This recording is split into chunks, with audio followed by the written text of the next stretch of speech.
Hello friends, आज हम इस वीडियो में पढ़ने वाले हैं जीव विज्ञान से संबंधित कुछ महत्वपूर्ण प्रश्न। अगर आप हमारे चैनल पर पहली बार विजिट कर रहे हैं तो हमारे चैनल को सब्सक्राइब कर बेल आइकन को प्रेस कर लें। तो चलिए शुरू करते हैं। पहला क्वेश्चन है, शर्करा के ताजे बने विलयन का प्रकाशीय घूर्णन कुछ समय उपरांत परिवर्तित होना कहलाता है। सही उत्तर है डी, म्यूटारोटेशन यानी परिवर्ती घूर्णन। तो शर्करा के ताजे बने विलयन का प्रकाशीय घूर्णन कुछ समय उपरांत परिवर्तित होना म्यूटारोटेशन कहलाता है। दूसरा क्वेश्चन है, निम्न में एमाइड समूह उपस्थित हैं। सही उत्तर है डी, प्रोटीन्स। तो प्रोटीन्स में एमाइड समूह उपस्थित होता है। तीसरा क्वेश्चन है, निम्न में से कौन सा कार्बोहाइड्रेट है। सही उत्तर है सी, इन्युलिन। तो इन्युलिन है वो एक कार्बोहाइड्रेट है जो डहेलिया की जड़ों में संग्रहित रहता है। चौथा क्वेश्चन है, सुक्रोज को एथेनॉल में कौन सा एंजाइम परिवर्तित करता है। सही उत्तर है डी, बी और सी दोनों, यानी इनवर्टेज और जाइमेज, ये दोनों एंजाइम सुक्रोज को एथेनॉल में परिवर्तित करते हैं। पांचवा क्वेश्चन है, ग्लूकोज में एनोमर शब्द क्या दर्शाता है। सही उत्तर है सी, ग्लूकोज के वे समयवी जिनका पहले कार्बन पर भिन्न अभिविन्यास होता है। छठा क्वेश्चन है, ग्लूकोज की अनेक व्युत्पन्न बनते हैं, इसकी फ्यूरेनोज संरचना निम्न व्युत्पन्न से प्रकट होती है। सही उत्तर है डी, आइसोप्रोपिलिडिन। तो ग्लूकोज की फ्यूरेनोज संरचना है वो आइसोप्रोपिलिडिन व्युत्पन्न से प्रकट होती हैं। सातवां क्वेश्चन है, मोनोसेकेराइडों के निम्न सेटों में से कौन एक सुक्रोज बनाता है। सही उत्तर है बी, एल्फा डी ग्लूकोपाइरेनोज और बीटा डी फ्रैक्टोफ्यूरेनोज।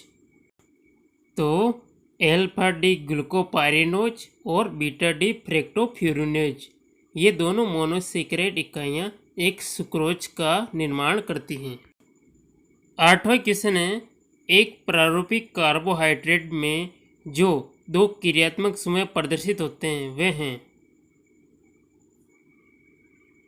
सही उत्तर है डी, OH तथा CHO। तो कार्बोहाइड्रेट में दो क्रियात्मक समूह होते हैं, वो कौन कौन से होते हैं। OH यानी हाइड्रोक्सी समूह तथा CHO यानी एल्डिहाइड समूह है। नौवां क्वेश्चन है, एक कार्बोहाइड्रेट जो सरल रूप में जल अपघटित नहीं हो सकता है वो कहलाता है। सही उत्तर है बी, मोनोसेकेराइड, यानी मोनोसेकेराइड को जल अपघटित नहीं किया जा सकता। मोनोसेकेराइड कार्बोहाइड्रेट का सबसे सरल रूप होता है। 10वां क्वेश्चन है, एक कार्बोहाइड्रेट का जलीय विलयन आयोडीन के साथ गहरा नीला रंग देता है, वह है। सही उत्तर है डी, स्टार्च। तो स्टार्च का जलीय विलयन आयोडीन के साथ गहरा नीला रंग देता है।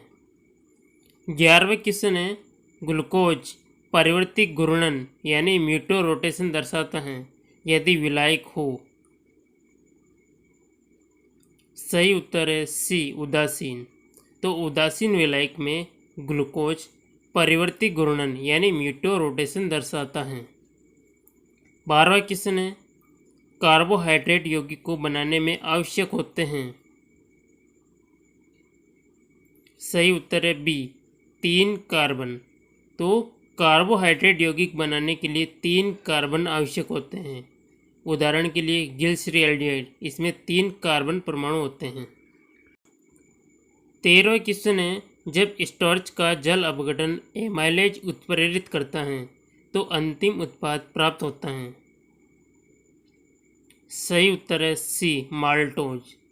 तो स्टार्च का जल अपघटन एमाइलेज उत्प्रेरित करता है तो माल्टोज की प्राप्ति होती है। 14वां क्वेश्चन है, स्टार्च किसके द्वारा माल्टोज में परिवर्तित किया जाता है?